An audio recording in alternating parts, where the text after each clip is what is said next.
जय भारत विद्यार्थी मित्रों। तो वायरलेस कम्युनिकेशन टेक्नोलॉजी के अंदर हम आज का लेक्चर जो है वो एक रिवीजन बेस पर रखेंगे कि आगे का जो भी पढ़ा है हमने उसका हम रिवीजन कर लें। तो हमने सबसे पहले क्या पढ़ा था, तो वायरलेस कम्युनिकेशन और मोबाइल नेटवर्क के भीतर हमने देखा कि वायरलेस नेटवर्क क्या है, वायरलेस क्या है, कम्युनिकेशन क्या है, फिर मोबाइल नेटवर्क कौन कौन से टाइप के हैं वो। उसके बाद हमने मोबाइल क्या है, कैसे वर्क करता है वो देखा। उसके बाद जीएसएम और उसकी हिस्ट्री, और लास्ट लेक्चर में हमने देखा जीएसएम की आर्किटेक्चर। तो अभी हम स्टार्ट करते हैं वायरलेस कम्युनिकेशन टेक्नोलॉजी। ये जो हमारा प्रेजेंटेशन है वो सबसे पहले लेक्चर में जो स्टार्ट किया था वही है, तो ये आज हम समाप्त करेंगे और अगले वीक से हम नया चैप्टर जो है वो स्टार्ट कर देंगे। तो अभी देखते हैं वायरलेस कम्युनिकेशन टेक्नोलॉजी। तो चलो आगे बढ़ते हैं। तो वायरलेस क्या है, तो सबसे पहले हमने उसकी डेफिनेशन देखी कि wireless network is a computer network, कि वो एक प्रकार का कंप्यूटर नेटवर्क है और इसमें हम कोई भी वायर का इस्तेमाल नहीं करते हैं। डेटा ट्रांसमिशन का जरिया सिर्फ क्या है, कोई वायर वाला माध्यम नहीं है, चाहे वो फिर क्या हो सकता है, एयर हो सकता है या कोई भी नेटवर्क इंटरनेट हो सकता है, लेकिन जरिया क्या है कि दो कंप्यूटर के बीच में कोई भी प्रकार का वायरिंग वाला काम उसमें नहीं है नेटवर्क के लिए। A wireless network is a computer network that use a wireless data connection between the network and nodes. Wireless networking is the method by which homes, telecommunication networks and a business installation avoid the costly process of introducing the cables into the building or as a connection between the various equipment location. तो ये क्या हमें benefit देता है कि हमें जो networking के लिए कोई वायरिंग, कोई केबल, कोई इक्विपमेंट, वो सब वायर नेटवर्क में हमें जरूर पड़ता था, लेकिन वायरलेस टेलीकम्युनिकेशन नेटवर्क के भीतर वो सब निकल गया। कोई प्रकार का वायर नहीं है, कोई प्रकार का एक्स्ट्रा इक्विपमेंट नहीं है, यानी कि जो हमारा वो कॉस्ट था वो सेविंग हो गया। Admin telecommunication network are generally implemented and administered using the radio communication. Radio wave के थ्रू हम कम्युनिकेशन करते हैं। The implementation take place at the physical level of the OSI model network structure. यानी कि बात आती है OSI मॉडल, जो हमारा नेक्स्ट चैप्टर है कि उसमें क्या होता है, कैसा है वो मॉडल, कितने लेयर है, कौन से लेयर का कौन सा वर्क रहेगा। और ये सेम OSI मॉडल आपको नेटवर्क टेक्नोलॉजी के अंदर भी पढ़ने को मिलेगा। तो शायद ऐसा भी हो सकता है कि हम OSI मॉडल का जो भी हमारा वीडियो हो वो आपको 1-2 वीक के लिए पैरेलल आपको ए भी सब्जेक्ट में पढ़ना मिलेगा और नेटवर्क में भी वही मिलेगा, अगर जो कोइंसिडेंस होता है तो। Example of the wireless network include a cell phone network, wireless local area network, wireless sensors, satellite communication और टेरेस्ट्रियल माइक्रोवेव नेटवर्क्स।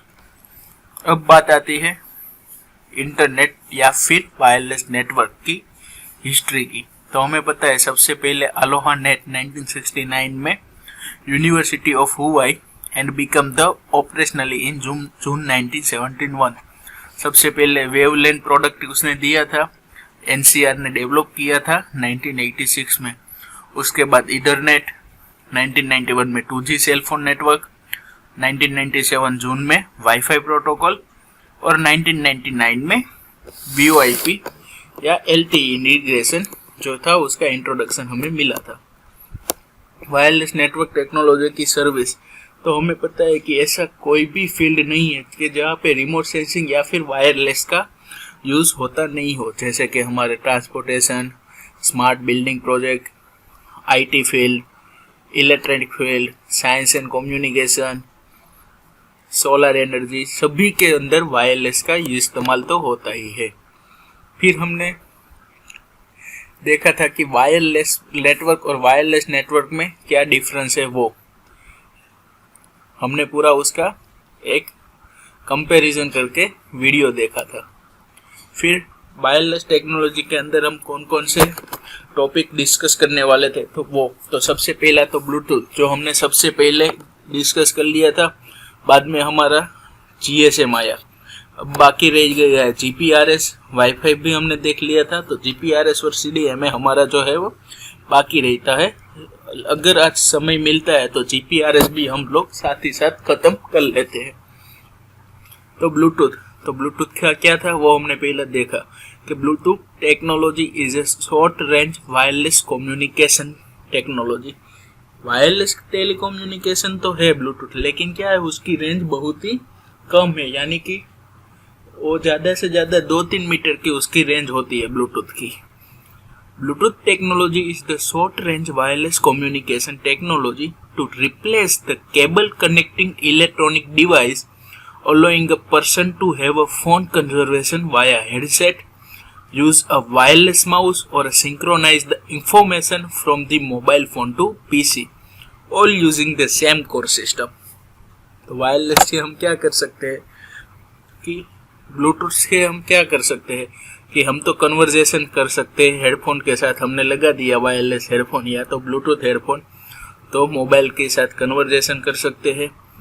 हम माउस का इस्तेमाल कर रहे हैं, सिंक्रोनाइज कर सकते हैं हमारा मोबाइल फ़ोन ने पीसी के थ्रू, या फिर 2 पीसी के थ्रू, या फिर 2 मोबाइल के फ़ोन के सिस्टम से, और दोनों में सेम सिस्टम ही यूज़ होती है, यानी कि दोनों की जो सिस्टम है उसका स्ट्रक्चर क्या रहता है, सेम रहता है। तो वायरलेस का इंट्रोडक्शन, तो इंट्रोडक्शन कैसे हुआ था वायरलेस का? Wireless technology standard for exchanging data over a short distance. Any data or any data or information can be transmitted faster and with the high speed। Wireless में क्या होता है कि वो डेटा तो एक्सचेंज करता है, कम्युनिकेशन यानी कि डेटा एक्सचेंज। इन शॉर्ट कोई भी कम्युनिकेशन हो उसमें क्या होता है, डेटा या तो इंफॉर्मेशन जो होती है हमारी वो एक्सचेंज होती है, यानी कि एक सिस्टम से दूसरे सिस्टम का, एक लोकेशन से दूसरे लोकेशन तक पहुंचता है। लेकिन वायरलेस ट्रांसमिशन है ना, वो हमें क्या देता है, एक टाइम सेविंग प्रोसेस है, यानी कि फास्टर है, विथ वो हाई स्पीड के साथ होता है। Using a short wavelength UFI radio wave is the industrial, scientific and medical ISM band for 2.4 gigahertz को 2.485 गीगाहर्ट्ज रेडियो वेव का इस्तेमाल होता है, UHF रेडियो वेव, और उसकी वेवलेंथ क्या होती है 2.4 to 2.485 गीगाहर्ट्ज। तो ये बात हो गई हमारी वायरलेस टेक्नोलॉजी के अंदर। अब हम देखते हैं ब्लूटूथ वाला कि ब्लूटूथ क्या है, कैसे वर्क करता है वो। The ISM radio band with portion and the radio spectrum reserve the internationally and industrial, यानी कि इसमें हमने देखा था कि टेलीकम्युनिकेशन कोई भी है वो रेडियो फ्रीक्वेंसी के थ्रू होता है, या तो फिर माइक्रोवेव के साथ हो, माइक्रो फ्रीक्वेंसी के साथ होता है, या तो फिर इलेक्ट्रोमैग्नेटिक इंटरफियरेशन होता है। और सभी के लिए सभी जो गीगाहर्ट्ज यानी कि उसकी जो वेवलेंथ है वो अलग अलग होती है। अब ब्लूटूथ की हिस्ट्री ना, सबसे पहले ब्लूटूथ की हिस्ट्री है। सबसे पहले हमें पता था कि सोनी इरेक्सन 1994, फिर 1998 में ब्लूटूथ SIG फॉर्म, फिर उसके अलग अलग वर्जन आए, ब्लूटूथ 1.0, ब्लूटूथ 1.0B स्पेसिफिकेशन 1999, 2000 में ब्लूटूथ हेडसेट रिलीज हो गए और कस्टमर प्रोडक्ट बन गए, एंड 2002 में ब्लूटूथ 1.2 रिलीज हुआ। अभी तो शायद ब्लूटूथ 5.0 भी चल रहा है हमारा। फिर आता है पाइकोनेट एंड सैटरनेट। इसमें हमें देखा था कि जो हमारा ब्लूटूथ सिस्टम है उसे हम बोलते हैं पाइकोनेट यानी कि मास्टर नोड, और बाकी का जो उसके साथ कनेक्टेड रहता है उसे हम बोलते हैं स्लेव नोड्स। यानी कि अगर मैं मेरे फ़ोन के अंदर ब्लूटूथ चालू कर दिया हो और मेरे साथ आप जैसे लोगों का 2-3 फ़ोन कनेक्ट हो गए हैं, तो मेरा जो फ़ोन है वो बनेगा मास्टर और आप सबका जो फ़ोन है वो बनेगा स्लेव नोड, और पूरी सिस्टम को हम बोलते हैं पाइकोनेट। एक सिस्टम जो हमारी बन गई, मेरा फ़ोन और आपका 3 फ़ोन, तो वो हो गया हमारा पाइकोनेट। ब्लूटूथ कम्युनिकेशन तो रेडियो वेव का इस्तेमाल करता है, उसकी फ्रीक्वेंसी 2.4 से 2.485 गीगाहर्ट्ज है और उसका स्ट्रक्चर कैसा होता है कि मास्टर स्लेव स्ट्रक्चर टाइप का होता है कि कोई एक मास्टर नोड होता है और उसके साथ स्लेव नोड जो होता है वो कनेक्ट होता है। यहाँ पे मास्टर हो गया है, उसकी फ्रीक्वेंसी आ गई 2.0 गीगाहर्ट्ज रेडियो फ्रीक्वेंसी की इस्तेमाल करता है। ये अलग अलग ब्लूटूथ वर्जन है। सबसे पहले था ब्लूटूथ 1.0 और 1.0 भी, उसमें बहुत सारे प्रॉब्लम आए थे तो उसके लिए वो समय के साथ साथ उसमें अपडेट आते रहे और ब्लूटूथ का वर्जन है वो हायर होता चला गया। ब्लूटूथ की एप्लीकेशन तो हम सबको भी पता है ब्लूटूथ का एप्लीकेशन क्या है। पहले तो 2 पीसी यानी या फिर 2 मोबाइल उसे नेटवर्क को कनेक्ट करता है। फिर ब्लूटूथ के जरिए हम माउस, कीबोर्ड, प्रिंटर ऐसे कुछ उपकरण भी चला सकते हैं। मैसेज डिलीवरी हो जाता है। होम एप्लीकेशन यानी कि ब्लूटूथ वाला या वायरलेस वाला एसी या रिमोट टीवी हो गया तो आप क्या करते हैं, आप कहीं पे भी हो घर में कोई भी कोने में तो आपको आपके कमरे में एसी चलानी हो तो मोबाइल से आप चला सकते हो। ऑटोमेटिक सिंक्रोनाइज योर डेस्कटॉप, ये सब हो गया जनरल एप्लीकेशन ऑफ ब्लूटूथ। अब टेलीमेडिसिन यानी कि क्या है, मैंने आपको बताया थी कि अगर कोई मेडिकल फील्ड के अंदर हम वायरलेस टेक्नोलॉजी का इस्तेमाल करें तो जो हमारी साइंस या कोई आईटी की जो ब्रांच बन के आती है उसे बोलते हैं टेलीकम्युनिकेशन, टेलीमेडिसिन। यानी कि मेडिकल विभाग के अंदर कोई उसके साथ कोई मेडिकल का मशीनरी हो तो उसमें हम वायरलेस या फिर ब्लूटूथ सिस्टम चाहे XYZ वायरलेस सिस्टम यूज करें तो फिर हमारी जो ब्रांच बनती है उसे बोलते हैं telemedicine.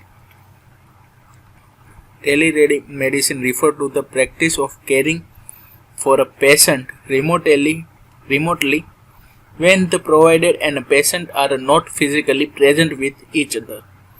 Modern technology has enabled doctor to consult patient by the HIPAA complement video conferencing tool.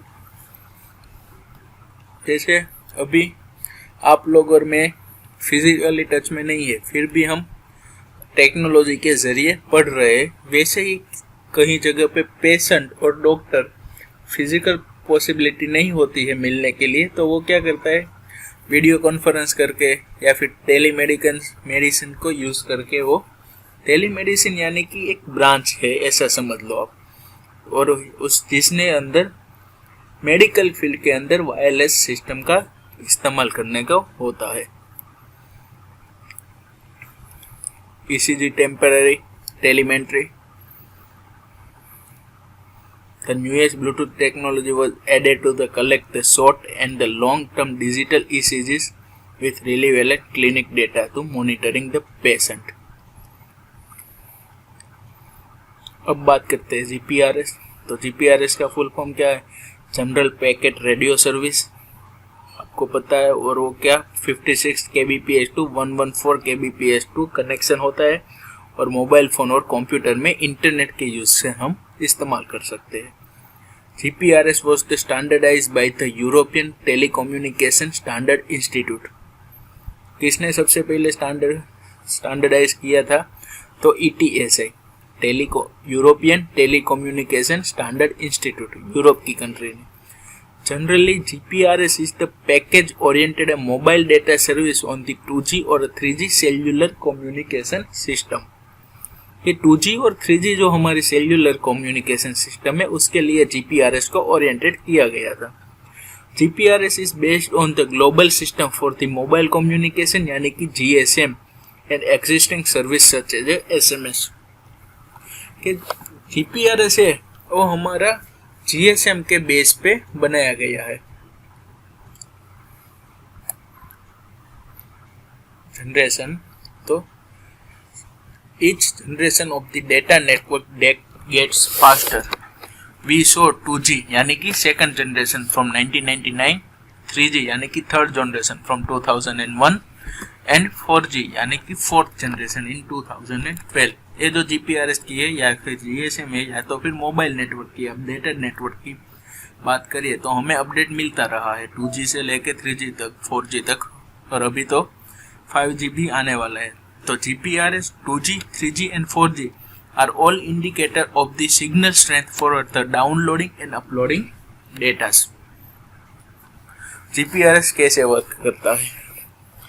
तो हमारा जो नेटवर्क होता है, GSM या GPRS नेटवर्क होता है, वो क्या करता है, हमारे GPRS हमारा मॉडेम कोई होता है, राउटर होता है, या फिर ब्लूटूथ से हम इस्तेमाल कर सकते हैं, और वो ब्लूटूथ लिंक के जरिए हम हमारे कोई भी सिस्टम हो उसके अंदर इंटरनेट यूज कर सकते हैं।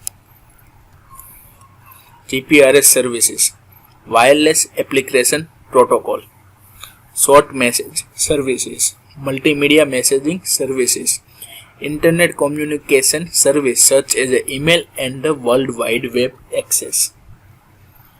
GPRS के क्या क्या फीचर्स है? तो मोबिलिटी, यानी कि हम कहीं पे भी जाए GPRS को हमारे साथ ले जा सकते हैं, यानी कि हम मोबाइल सभी जगह ले जा सकते हैं, मोबाइल के थ्रू हम GPRS यूज करते हैं। तो mobility, to maintain the constant voice and data communication. Immediacy, speedy है, to maintain the connectivity when it needed. Localization, to obtain information relevant to their current location, or communication, to obtain emails, fax messages and internet access etc.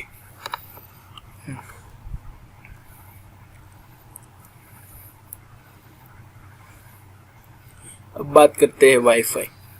हम सभी use करते हैं। Wireless technology is an alternative to wired technology which is the commonly used for the connecting device in the wireless mode। ये तो हमें पता है। Wi-Fi full form है wireless fidelity is the generic term that refer to the IEEE 802.11 standard for the wireless local area network WLAN का एक system है wifi. Wifi network connect computer to each other और internet and the wire network. Wifi क्या करता है कि हमारा computer है या फिर मोबाइल है उसे इंटरनेट के साथ कनेक्ट करता है, या फिर ईच अदर भी कनेक्ट कर सकता है। जैसे हम वाईफाई और हॉटस्पॉट के जरिए जेंडर और वैसी डेटा शेयरिंग ऐप यूज करते हैं। फिर वाईफाई टेक्नोलॉजी, तो वाईफाई नेटवर्क रेडियो टेक्नोलॉजी और रेडियो वेव के ट्रांसमिशन से ही जुड़ा हुआ है और उसका अलग अलग वर्जन है। तो वाईफाई के एलिमेंट्स, तो सबसे पहले access point, the AP. The AP is the wireless LAN trans receiver और अ बेस स्टेशन। जैसे GSM के अंदर भी मोबाइल स्टेशन था, वैसे इसमें होता है base station. That can connect one और many wireless device simultaneously to internet.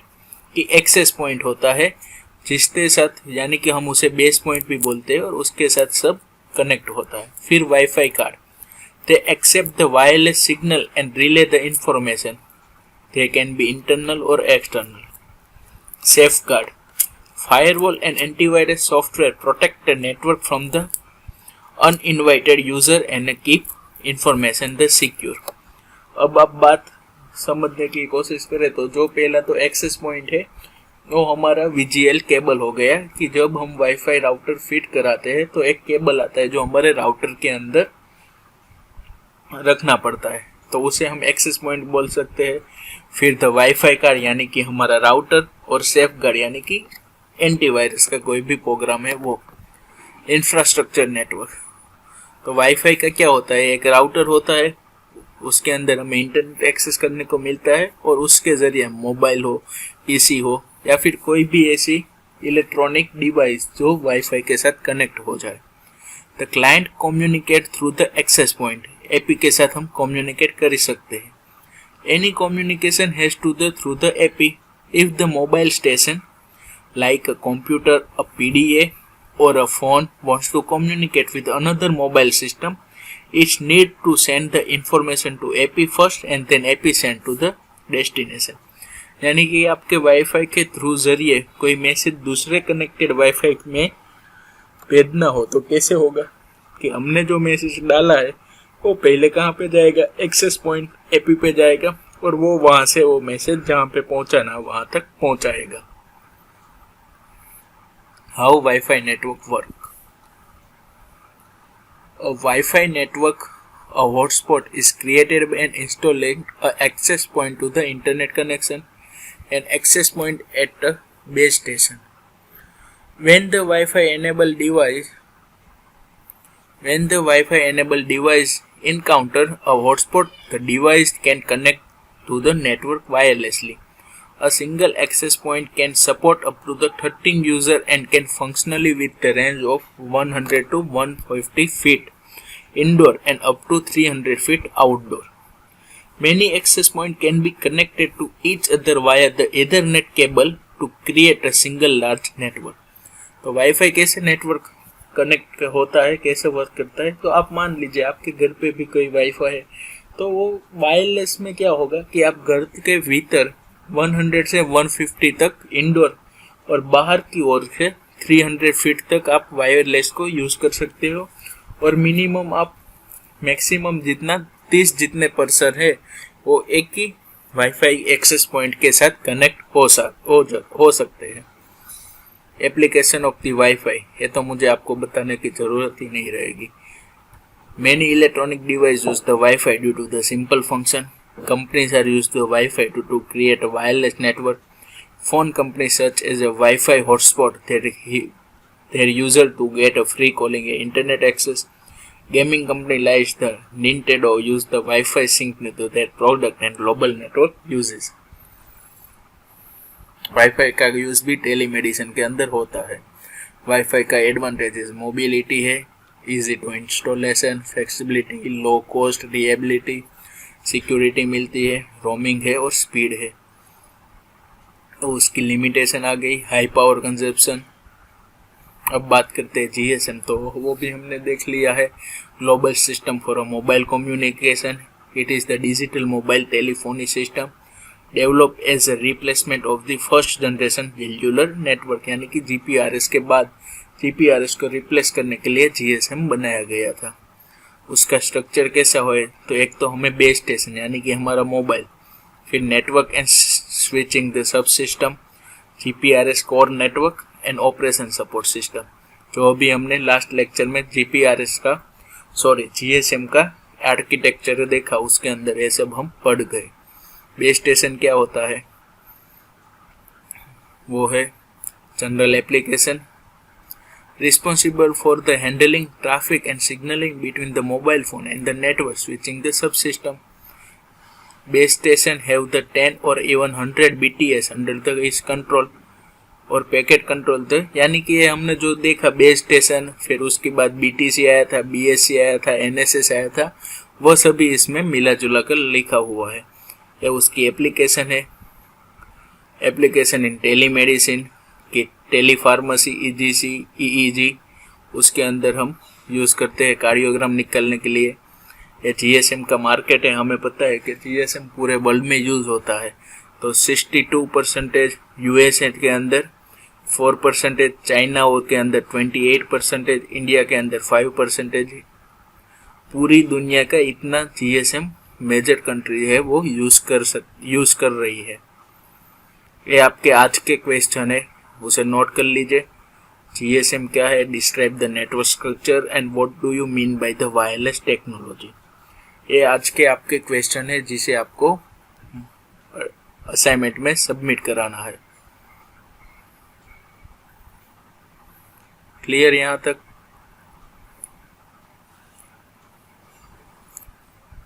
तो यहाँ पे हमारा जो पहला और एक चैप्टर था जो हमने स्टार्ट किया था, वायरलेस नेटवर्किंग क्या है और कौन कौन सा इसके अंदर सब टॉपिक आते हैं, वो आज हम यहाँ पे ख़त्म करते हैं। उसके साथ ही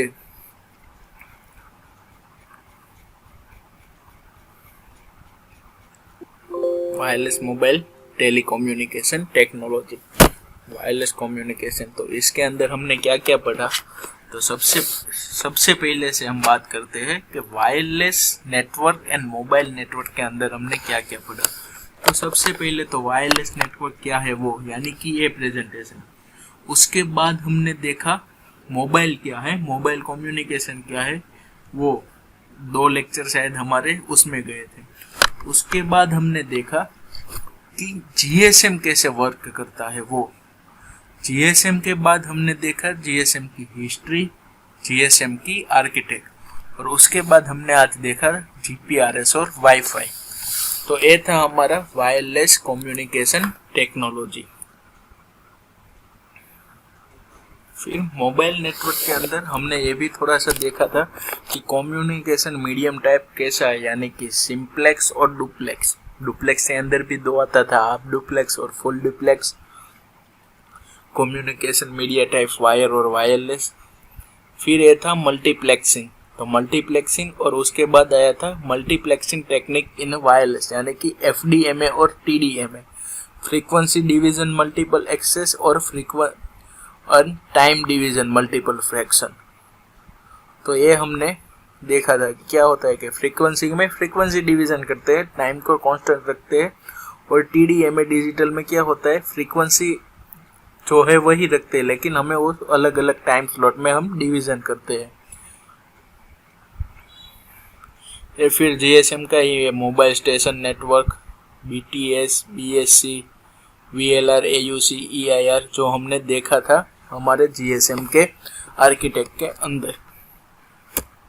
तो ये हमारी बात हो गई मोबाइल नेटवर्क और जीएसएम की। अब हम उसके बाद देखेंगे कि अगले लेक्चर के अंदर नया सा चैप्टर।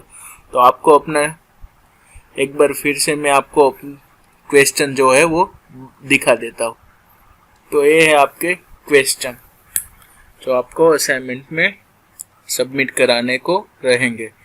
जीएसएम का फुल फॉर्म, नेटवर्क स्ट्रक्चर क्या है वो, और वायरलेस टेक्नोलॉजी क्या है वो। तो आप जल्दी से आपकी असाइनमेंट सबमिट करा के अटेंडेंस जो है वो क्लियर करवा लो। अगले वीक के अंदर, नेक्स्ट वीक के अंदर हम फिर मिलेंगे एक नया सा इंटरेस्टिंग टॉपिक के साथ। तब तक के लिए जय भारत।